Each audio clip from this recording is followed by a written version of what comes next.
The cameras cut in. Silence, then came the blow. Keir Starmer, Trump snarled, venom dripping from every syllable. The phrase reverberated around the globe, and just like that, a whisper became a roar. What unfolded next was no ordinary political skirmish. It was an unfiltered, explosive rejection, aired Livy, and its reverberations are rattling Britain's corridors of power. It all began as another seemingly routine press conference in sunny Florida. Trump stood before a sea of expectant reporters, questions flying about US politics, global tensions, and eventually Britain's next election. Then someone dared ask about Keir Starmer's recent words about resetting ties with the US if he became Prime Minister. Trump paused, his jaw clenched, and in that pregnant silence you knew this was no ordinary jab, this was a direct strike. Keir Starmer, he began, each word deliberate, harsh. Never heard of a weaker leader in my life. The room tensed, disbelief hanging in the air, microphones pushed forward hungrily. Cameras captured the crescendo of every gasp, every flinch, every stunned blink across the audience. Trump didn't hold back. He unleashed a torrent. Starmer was soft, too soft on Brexit, digging up immigration rhetoric, trashing his impartial stance on law and order. He wants to undo everything we fought for. Soft on crime, soft on borders, soft on everything. His voice cut through the murmurs, hotter than a Florida noon. Live television turned into a global spotlight. Audiences in London, Edinburgh and Manchester froze mid-scroll, mouths agape. But the most scathing line was the "Puppet for Brussels" label. One phrase and he laid waste to Starmer's reputation in real time. No filters, no warnings, just raw contempt beamed across Atlantic airwaves. Within seconds, social media ignited. Pro-Brexit voices cheered. Labour supporters scrambled to salvage the narrative, and Starmer's team uttered radio silence. That hesitation in the face of such a public blast sent its own message. They were unprepared, rattled, vulnerable. The moment Trump's words hit the airwaves, Westminster erupted into chaos. Starmer's Labour Party, already on uncertain footing due to internal cracks and mounting public scepticism, found itself spiralling. Within hours, political advisers and MPs were seen huddled in urgent meetings behind closed doors. Phones rang endlessly. Emails flooded inboxes. Starmer's communications team scrambled to draft a response, but by then the damage had been done. Britain had just witnessed its potential future Prime Minister humiliated on the world stage, and worse still, by a former US president whose influence still echoed loudly across conservative and working class voters alike. Behind the scenes, a storm brewed. Centrist Labour MPs reportedly demanded immediate clarification on Starmer's foreign policy direction. Why was he even mentioned by Trump? One senior MP was overheard asking. Frustration tinged with fear. Whispers of betrayal ran rampant. There was no escaping the fact that Trump's words were not just a personal insult, they were a brutal referendum on Starmer's leadership and international standing. The Conservatives naturally pounced. Tory strategists began circulating edited clips of the broadcast across social media, painting Starmer as weak, untrustworthy, and already discredited by the world's toughest political players. Meanwhile, Nigel Farage took to GB News with fire in his eyes. "This is what I've been warning about," he said. "Starmer is viewed as a joke globally." His words fed the flames, fueling the growing narrative that Labour's leader lacked backbone and global respect. Reform UK quickly followed suit, with Richard Tice declaring it a national embarrassment that a man with such a fragile image could even be considered for Prime Minister. The momentum, once cautiously shifting in Labour's favour due to Conservative blunders, now seemed to be lurching toward an irreversible reversal. Polls that had shown Labour inching ahead began to tighten. Overnight surveys revealed a sharp dip in voter confidence regarding Starmer's ability to stand up to international powers. Conservative-leaning outlets wasted no time exploiting the scandal. Tabloid headlines screamed betrayal. Front pages blasted, "Trump snubs Starmer, UK humiliated," and special relationships shattered before it began. Suddenly, Starmer's campaign slogan about restoring respect rang hollow. How could he promise global cooperation when one of the most notorious world leaders alive had just obliterated him publicly? Even Labour insiders began admitting off the record that Starmer had walked into a trap. His previous comments implying a potential pivot toward EU-aligned diplomacy had not gone unnoticed by US Republicans or Brexit hardliners. Trump's team, reportedly briefed on Starmer's stance before the presser, knew exactly how to light the fuse, and the timing wasn't random either. On the brink of a major NATO summit, with the UK election clock ticking fast, the message was clear: Starmer could not be trusted with global leadership. Compounding the crisis, Starmer's allies made matters worse. David Lammy, Labour's shadow foreign secretary, attempted damage control but only succeeded in stirring more doubt. In a televised interview, he hesitated when asked if Labour still viewed the US as Britain's closest ally. "We value many relationships," he said, eyes darting nervously. The backlash was instant. Commentators accused Labour of preparing to shift Britain's loyalties away from Washington and toward Brussels and Berlin. Such optics were politically poisonous, especially in red wall seats where patriotism and sovereignty remain potent forces. Amid the turmoil, Conservative leader Rishi Sunak wasted no time leveraging the chaos. In a primetime address, he took a calm but firm tone, saying, "This nation needs strong leadership, leaders who command global respect and who are trusted on the world stage." That is not what we saw today from Labour. The message resonated. It wasn't just a political jab. It was a calculated blow aimed directly at wavering voters who had lost faith in the Tories but still felt unsure about Starmer's mettle. In the corridors of Whitehall, whispers grew louder that foreign diplomats had taken note of the debacle. Reports suggested that officials from several European nations expressed quiet concern about Labour's international coherence. Would Starmer appease the EU or stand firm with NATO? Would he be assertive or deferential on immigration? Would he honour Britain's defence commitments or try to reshape them? Questions that were once hypothetical now felt urgent and deeply consequential. And all of it, every bit of chaos, had been sparked by a 90-second tirade from Donald Trump. Just a few unscripted sentences spoken with venom and precision had upended Labour's delicate balancing act. Starmer's effort to appear strong, measured and globally responsible was now overshadowed by a single brutal perception: weakness. And in the eyes of millions, perception often becomes reality. By the end of the day, Labour HQ looked less like a campaign war room and more like a damage control bunker. Staffers reportedly worked through the night, coordinating with international advisors, frantically reworking Starmer's upcoming speeches, and debating whether to confront Trump directly or attempt to shift the narrative elsewhere. But whichever path they chose, one fact remained clear. Keir Starmer had been called out by one of the most influential voices in global politics, and the entire country had watched it unfold in real time.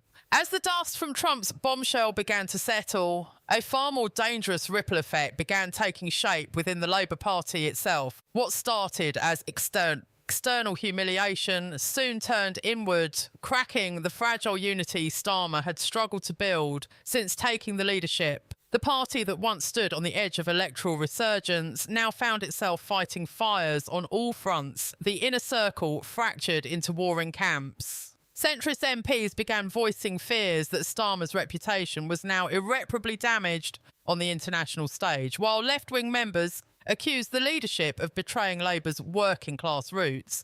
By allowing foreign voices like Trump's to dominate their narrative, the pressure cooker of internal dissent exploded when a prominent backbencher, ere long frustrated by Starmer's cautious leadership style, took to X, formerly Twitter, to declare that Labour must rethink its foreign policy stance before it becomes an international laughingstock. Within hours, hashtags like #StarmerWeek and #TrumpExposesLabour began trending across social media platforms, hijacked by political opponents and disillusioned Labour supporters alike. The optics were dire. Labour's once confident digital campaign machine was now forced into reactive mode, pushing out defensive content while trying to calm panic among the grassroots. Adding to the crisis was the rise in defections, or at least the threat of them. Senior insiders leaked to friendly outlets that several Labour MPs were in quiet talks with independents and even members of Reform UK, not necessarily to jump ship, but to explore alternatives if Starmer continued on his current trajectory. One particularly damning report suggested that certain Midlands constituencies, critical swing regions, had seen local party members resign en masse in protest of Starmer's leadership and foreign policy ambiguity. Some even joined Farage's reform movement, claiming they wanted a leader who wouldn't get laughed at by global heavyweights. This wasn't just political drama, it was existential. The very soul of the Labour Party was being called into question. Could it still represent working-class Britons, Brexiteers, centrists and soft-left urban progressives all at once? Or had Starmer, in trying to appeal to everyone, now appealed to no one? His effort to walk the tightrope between internationalist diplomacy and British nationalism had failed spectacularly, and all it took was one verbal missile from Donald Trump to send that balancing act crashing down. Compounding the internal carnage was the re-emergence of Labour's older wounds, specifically the question of trust. The party had spent years trying to rebuild its image after the Corbyn era, promising stability, unity and seriousness. But now even party loyalists were quietly admitting that voters might not buy it anymore. We spent all this time telling people Keir was competent and reliable, one anonymous campaign strategist told a political podcast. Now they're asking if he can even hold his own in a room with world leaders. While Starmer attempted to project calm in scheduled interviews, the cracks were visible. His language became increasingly vague. His tone wavered. He avoided direct references to Trump, but the spectre of the former president loomed large over every question. When asked point blank whether he felt respected by international leaders, Starmer pivoted to talking points about climate change, economic growth and national security. But no amount of spin could erase the image now seared into the national consciousness. A man publicly rejected by a former US president, broadcast live with no chance to respond. Meanwhile, Farage doubled down, with the media spotlight fixed firmly on Labour's implosion. The Reform UK leader seized the opportunity to stake his claim as the only political figure capable of standing up to both domestic incompetence and foreign interference. This isn't about Trump, he declared at a packed rally in Essex. It's about the future of our country. If the man who might become our Prime Minister can't even command respect from the world's leaders, then we need someone who can. His supporters roared in approval, and crucially, so did many undecided voters who had previously wavered between Labour and Reform. The Conservative Party, too, smelled blood in the water. Cabinet ministers released coordinated statements emphasising Britain's need for experienced, proven leadership on the global stage. Though none mentioned Starmer by name, the implication was obvious. Even the Liberal Democrats, sensing a shift in public mood, began attacking Labour's credibility more openly, particularly in key marginal constituencies where every vote now counted more than ever. The once certain momentum behind Labour began to stall, then reverse. Media coverage grew even more relentless. Investigative reports unearthed past interviews in which Starmer had expressed admiration for certain EU policies that contradicted post-Brexit sovereignty. These clips resurfaced across all platforms, now interpreted through the lens of Trump's rejection. Political pundits speculated about Starmer's ability to survive the scandal, while some questioned whether internal party leadership challenges might be launched before the next general election. The whispers had started. And in British politics, whispers often turn into roars with startling speed. As if that wasn't enough, Labour's foreign policy team came under direct scrutiny. Questions were raised about briefings Starmer received before his last diplomatic trip to Brussels, specifically whether warnings about how his actions might be perceived by American Republicans had been ignored. If true, it painted a picture of not just weakness but recklessness. And for a party promising grown-up government, such allegations were politically lethal. By the close of the week, the mood within Labour was grim. Party HQ denied all reports of defections and internal panic, but the public wasn't convinced. The opposition was no longer just coming from the outside, it was bubbling from within. And with each passing hour, Starmer's silence on the Trump debacle only deepened the sense of crisis. The Labour leader had hoped to glide into number 10 on a message of competence and control.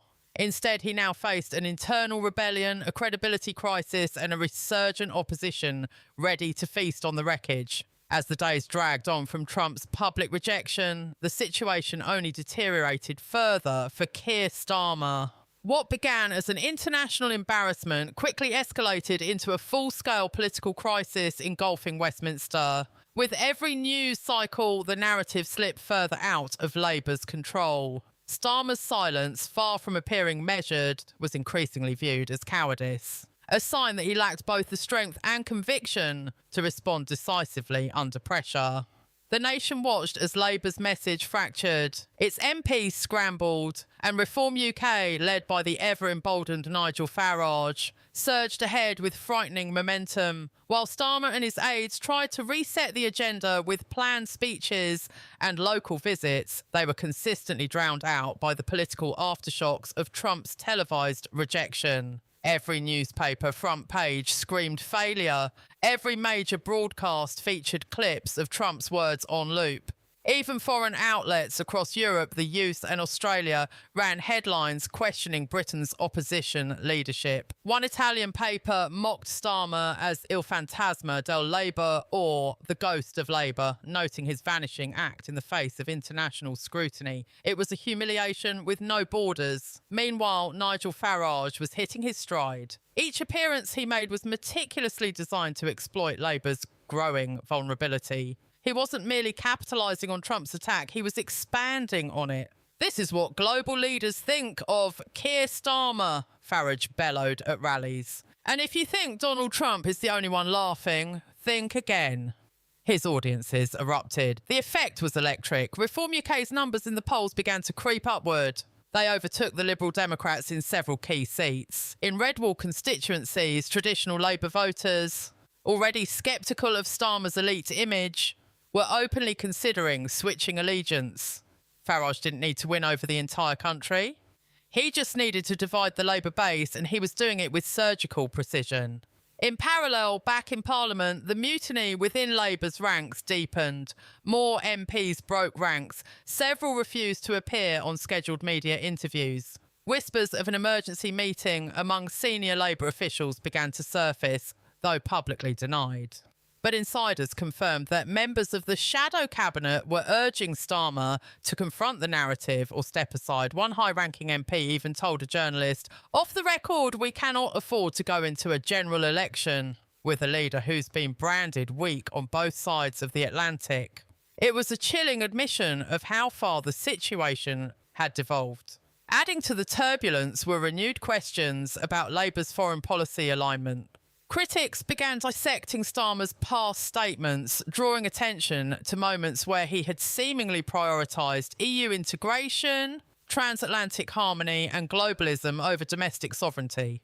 For Leave-supporting Brits, this was salt in a still raw wound, and the idea that a foreign leader, especially one as influential as Trump, would openly disapprove of Starmer reignited the Brexit versus Remain debate that many believed had been buried. Suddenly, Farage's anti-globalist rhetoric didn't sound extreme, it sounded prescient.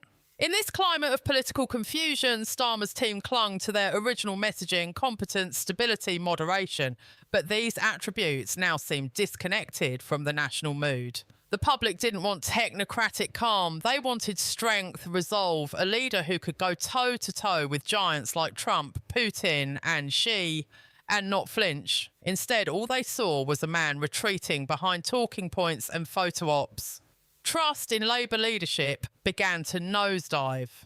Internal polling painted a grim picture, showing voters expressing deep concern about Starmer's ability to represent Britain abroad.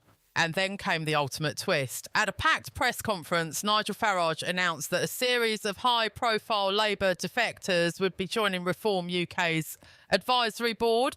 Former aides, campaigners and even one former MP.